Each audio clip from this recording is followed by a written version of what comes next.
right, so that then leaves me with question number 2 this week, and that is, Nerdy D, what particularly are you not fond of on Monday Night Raw right now? And I'll tell you, let's talk about Cody Rhodes and Damien Priest, and let's try to make some sense of it. Maybe I'm missing something, but is this are we all in agreement that Cody Rhodes versus Damien Priest might not be a premium live event quality match without some kind of stipulation, without any real consequences? Because this is just kind of more of the same when it comes to Cody Rhodes. This is just another kind of bump in the road that doesn't make a lot of sense. This just feels to me like another Monday Night Raw main event. And it's being thrown on a show that I've seen some people say is supposed to be a WrestleMania level type show in Crown Jewel. They've just gone to this bucket of water so many times that I guess it's just not feeling special to me anymore. You've done this match in 100 different ways. Now you've just pulled everybody else out of it, and we're left with Damien Priest and Cody Rhodes. And on top of all of that, icing on the cake here for me, why does Cody Rhodes have to be injured for every major premium live event a match? Like, I don't understand that. Like, that's more effective if you only do it maybe once a year. If every time Cody Rhodes goes into one of these big premium live events, he has to be injured, it's almost comical. I think I put in the Discord, I was like, oh God, now we're going to have a cast on the ankle. We had a cast on the shoulder. We had real injuries with Cody Rhodes, but it just feels like a certain amount of a crutch for Cody Rhodes is to come into a match when he's injured. And so I guess what I'm trying to say is I'm just not connecting. I'm not connecting. And let me clarify that what that means.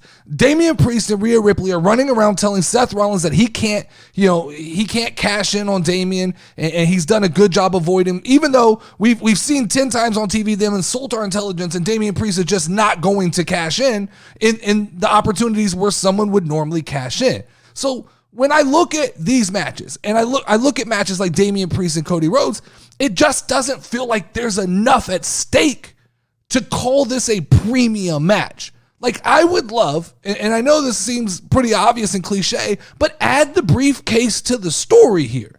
What can it hurt to put something on the line? Damian Priest keeps obviously talking about Cody Rhodes finishing his story.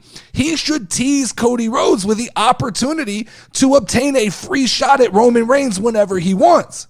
When you look at the next 6 months for Monday Night Raw, I don't see where Damian Priest fits into that world title picture. I think that they might have missed the boat a little bit by not having him cash in on Finn Balor and having Finn Balor beat Seth Rollins and doing that feud earlier. It's what I say about WWE all the time. They tend to let things cool off, and I think they've let Damian Priest cool off a little bit. So where do you have Damian cash in at this point?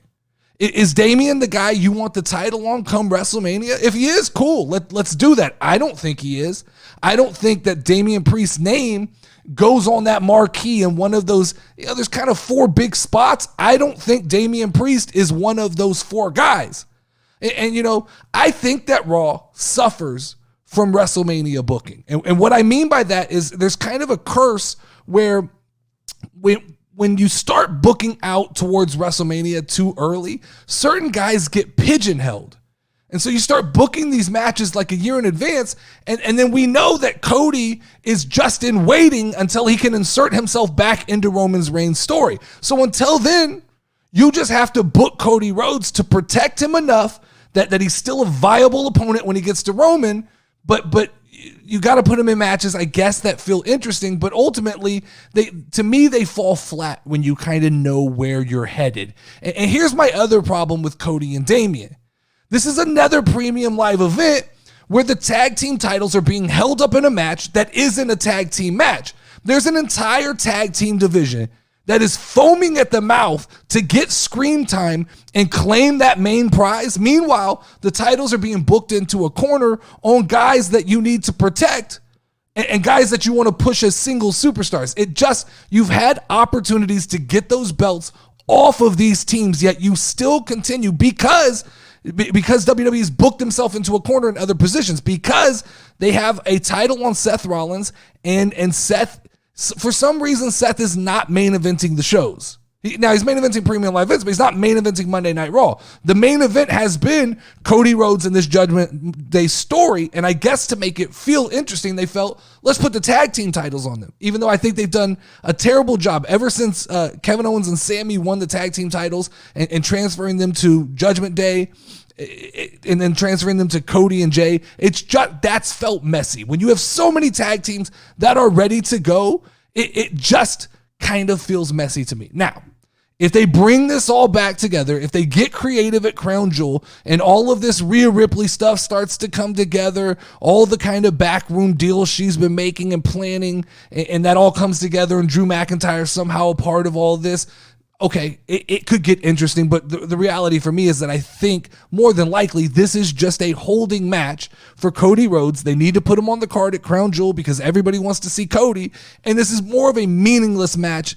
than it is something in the larger workings of WWE storytelling. But as it stands right now, Cody Rhodes versus Damien Priest as just a straight up match on Crown Jewel, it feels like it's a little bit flat to me.